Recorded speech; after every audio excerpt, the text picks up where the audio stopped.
the landscape shift over the last few years specifically have been, the origination of novel attack types. And, unfortunately, they go across multiple different areas. So first of all, ransomware has been on a rise continuously.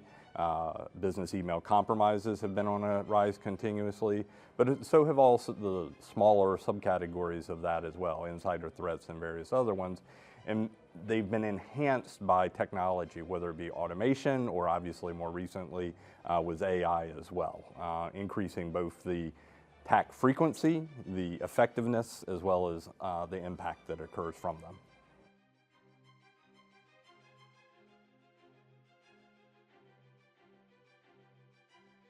Yeah, so there's a lot of threats that are evolving in the marketplace. I think AI is obviously a huge topic that everybody's talking about, so I think people think of it as a top of mind type of area. Identity also falls into that category as well. But I think the one that is evolving and is harder to really get people to get their heads around is quantum. So if you think about quantum, it's a problem that's not occurring today. It's a problem where collection is happening today of data, whether that would be a transaction, whether that be raw data, et cetera, that's encrypted.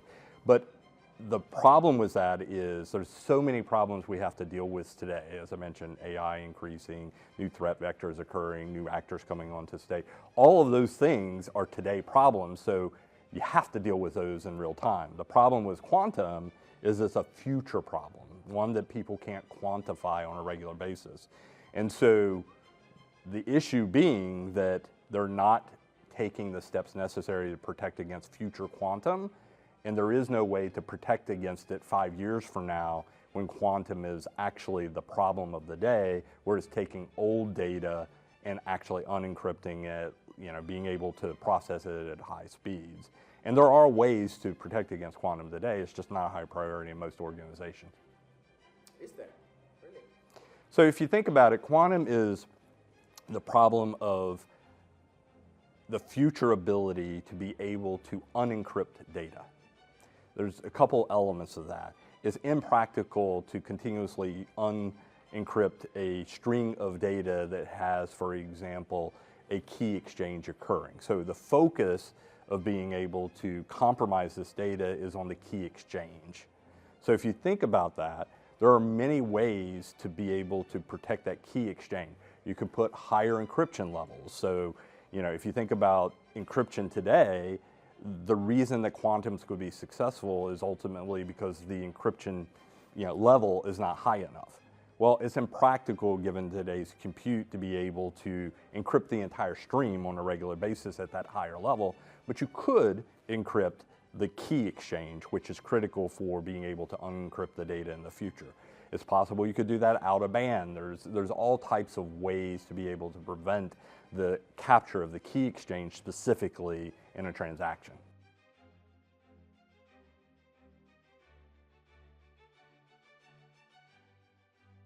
I think there's two elements, and we just talked about quantum, so obviously that's a huge one. And I think that the key here with quantum is really not over-rotating either, right? Like, I would not tell any CISO they should be spending more than 5% of their thought process around quantum, because it's a huge problem, it's a future problem, CISOs have a lifespan of 3 years, so like at the end of the day, it's somebody else's problem in the future most likely. And so that's a problem that most people aren't talking about and definitely not actioning. The second component is what I spoke about earlier as well, is the AI. So AI, people think about in a whole bunch of different ways, but I think the fundamental element of AI you've also got to think about is how trustworthy is that AI, and what is the resilience of my AI in the future as well. Because if you think of trustworthiness, there's many ways you can compromise data sets that ultimately will change the way AI gives you an output. AI is doing exactly what it's supposed to do, it just has the wrong inputs. And so being able to validate inputs, control inputs, understand even what those inputs are is a critical element of future businesses for sure. And then the second element of that is the governance of AI as well. Most people are not doing anything around governance. I mean, if you walk into a standard organization, they're going to tell you things like, I don't allow people to put customer data into open AI, types of systems or public AI type of systems. Or I use business enterprise and therefore my data sets are isolated out even though it can collect data on the outside. So again, once you understand that will still be a future problem relative to the confidence of that data that decisions are being made on today. And then ultimately, what happens when that AI is not available? I mean, we build a SOC, for example, and it's very AI enabled. Well, today we have a lot of fallback processes and various other things that if it fails, AI fails, just like infrastructure fails or anything else, we have continuity, switch to other AI engines. We're constantly multi-engine on AI, those types of things. But if it became unavailable, because either your trust is extremely low, it's been compromised, it's not available, et cetera, a lot of businesses 2, 3, 5 years from now are just going to stop operating. Like they're not going to be able to operate until AI comes back up.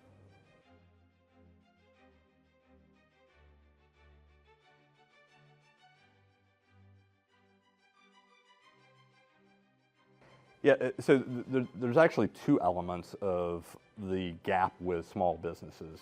So first of all, small businesses generally don't have the same complexity level as a large organization. And so that's a good thing. So their needs aren't as high. The second thing is when they do have the similar types of problems is going to be when they're using cloud infrastructure, SaaS applications. The same ones that a Fortune 500 use are the same ones that a small business.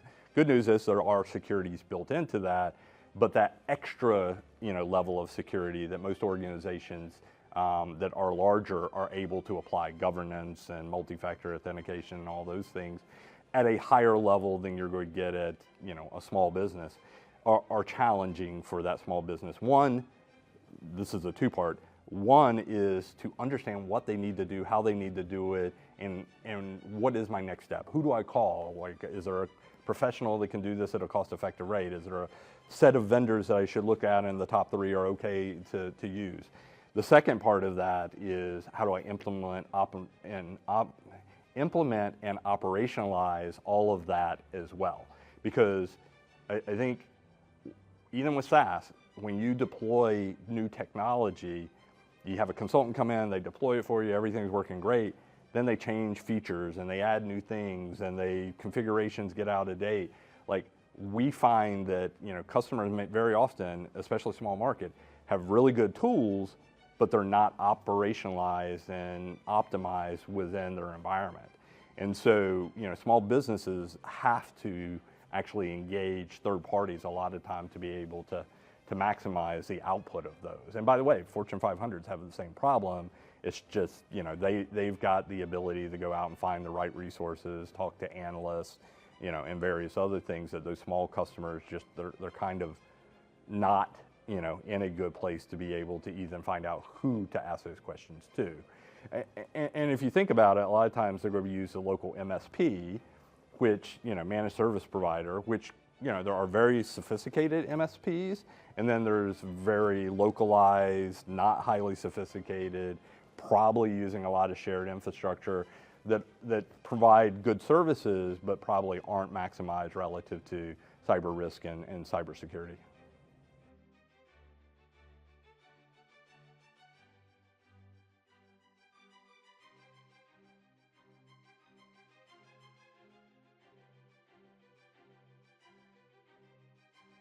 Risk-based approaches, whatever you're talking about, you can talk about a whole bunch of different services, MDR in this particular case, ultimately is looking at what your outcomes are, what your priorities are, what the impact of the business is, and what the resilience of the business is. Now, most CISOs are going to do that. Mid-market doesn't have CISOs a lot of times, or they're not, they're the guy that manages a firewall and 16 other things. So they are in charge of security, but they may not have a CISO title, and they may not, have those skills that go along with it. And so when you think about the capabilities of, what is your ultimate outcome, that's pretty easy. I want to protect my organizations. I don't want to have disruptive attacks. I don't want to have anybody compromise my data. So go back to confidentiality, integrity, and availability. All of those are critical aspects of understanding what my risks are. And like I was talking about earlier, one of the key things of that is understanding what the impact of something is in your environment of being unavailable, compromised, or otherwise just not, operating at the level that you need it to.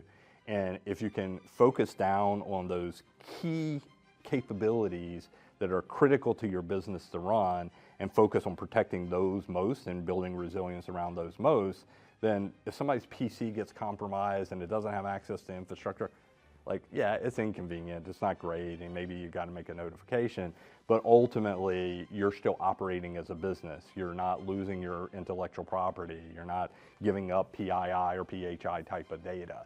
And so a lot of this is understanding how to prioritize where you're going to focus things on the most critical capabilities of your organization, which is usually not one server or one LAN segment, or you've also got to go through an architectural process to be able to make sure that you can isolate and be able to protect those infrastructure components and capabilities as best they can versus the entire organization, which is challenging to do the larger you get.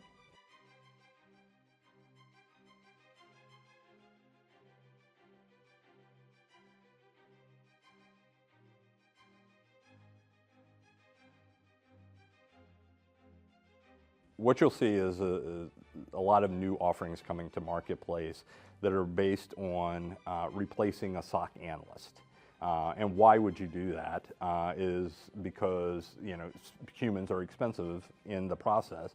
But second of all, I could give you 92 bits of information, even if I've correlated those pretty well. It's going to take a human minutes to be able to look at that data, come to a conclusion, do some analysis, read the recommendations, and so forth. So the question is, if AI can do this set of things really well, and those are the highest value things to an organization, let's not slow it down. However, there are elements of risk that you probably don't want to hand to AI exclusively. And so what we've built is recognition that smaller organizations can't afford a fully fledged 24/7 manned SOC. Candidly, they couldn't even deal with all the recommendations and alerts that would come from that type of environment anyhow. So let's focus down on some key aspects. Number one would be your servers where data is, or your infrastructure, whether that be in the cloud or a SaaS solution. And if things are happening in that environment that are high confidence that we can reset the connections for, we can isolate a user, we can reset their session, we can isolate a machine, let's do those things, because that's going to bring risk down 90% in an average small business organization. Now, those same capabilities can now be applied to mid-size and larger organizations where this technology still takes those rapid decisions, but maybe you want a human to go back and validate what that is. Maybe you want to make recommendations relative to shutting down ports in your environments, doing better training on a particular user, limiting their roles in their environment. All of those things now are going to enable the MDR players, where they're fully autonomous or with a manned 24/7 SOC, to be able to take that data and make more proactive recommendations. I was talking about compensating controls as an example. Very few organizations get to proactive compensating controls designed within their infrastructure.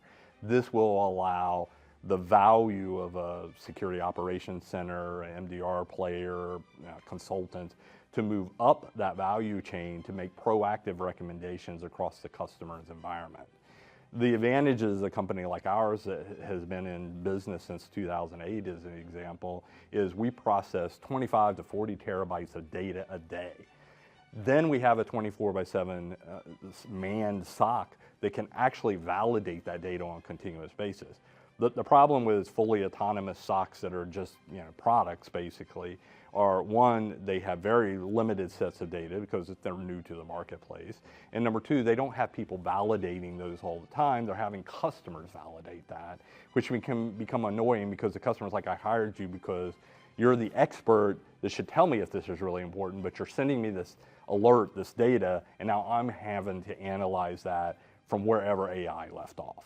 And so we've had great success and great growth because we're able to validate the data that's coming in with humans and other AI, honestly. You want to run multi-engine like we do, we'll have AI validating AI. But we also want the human in the loop to really kind of, is this right? Like, is this a gut feel? Like, I've got a lot of experience in this. I want to make sure that's right before the customer goes, hey, what is this? Like, this is just wrong data, or scope creep, those types of things within the environment. So ultimately, that full feedback loop is critical to success of an MDR player, as an example.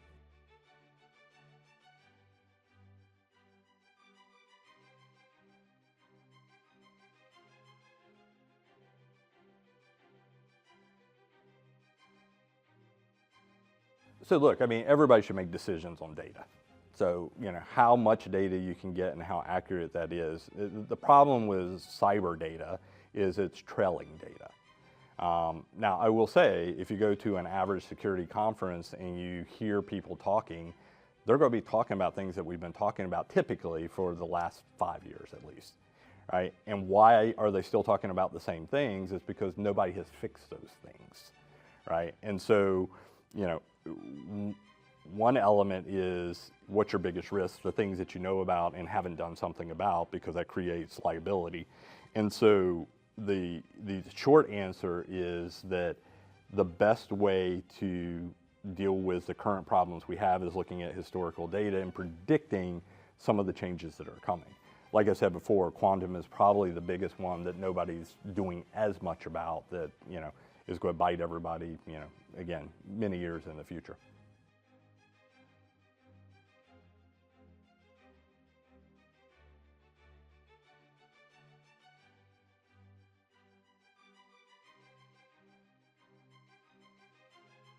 First of all, the more data that a operational security program has, the better they can do. And what I mean by that is, if I know an attack is going to a critical asset and they're exploiting a particular vulnerability on a particular port level or protocol level, whatever those may be, then I know that's a higher priority than just things bouncing off of the website, for example. And so in our environment, we've made some proactive decisions knowing AI is going to need a strong foundation to be able to get a lot of contextual awareness.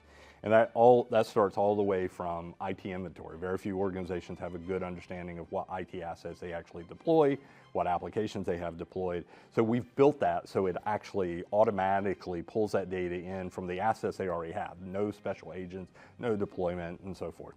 We've integrated a tremendous amount of threat intel that most of the industry wouldn't be able to afford. So we've taken that threat intel, operationalized it so somebody doesn't have to think about all these new threats that are coming out. It's built into the ultimate system where it transparently looks at all the data and connects those together. Customer preferences are big, customer unique environments, regulatory environments, all the new things that are coming out, VPN IP address ranges, VLANs, all of those types of things are critical contextual information that historically a human could never always pull all those things together. We did a good job of correlating and trying to present them all at the fastest rate we could. AI takes care of that at machine speed. So being able to ultimately pull all that data in and get that data decisions within seconds is a critical element of this as well. And we've built all that capability in. So, we've probably spent more proportionately to, our company size on R&D than most organizations ever will. And AI changes that every day. What was important 10 minutes ago, we need more context in the customer's environment, 10 minutes from now, that AI can take advantage of.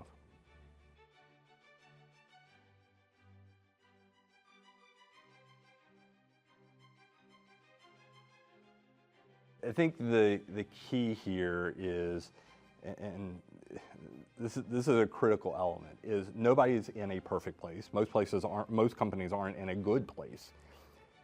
But if you do nothing for the next year, you're going to be in a worse place. And so ultimately, the key is find some trusted advisor, find some trusted vendors, find those trusted employees that can run programs if you can afford that, and ultimately prioritize the things that you need to focus on as the highest risk of the organization. And that's easier said than done all the time, but it's not that hard. Like, if you are a online web provider of services and 100% of your business goes through your web environment, guess what? That's your critical component of your business. Now, there may be processes behind it, like Shopify and other things that are ultimately processing some of those. Those are critical third-party vendors, and understanding them as well in your supply chain is critical. But the key is you've got to constantly be improving. Even if you missed the priority and you worked on priority 2 versus priority 1, the reality is if you worked on that and improved it significantly, your overall risk probably came down a little. If you do nothing about that, knowing it's a risk, it's absolutely going to increase from a risk perspective, because the world around us with AI, quantum, and everything else is ultimately evolving rapidly. So your risk, if it's a 5 today, is going to be a 6 tomorrow if you do nothing about it. So take action, take the step, to improve. And I think business leaders need to understand that their organization probably have cyber risk debt that is already there, and at some point they're going to have to address that.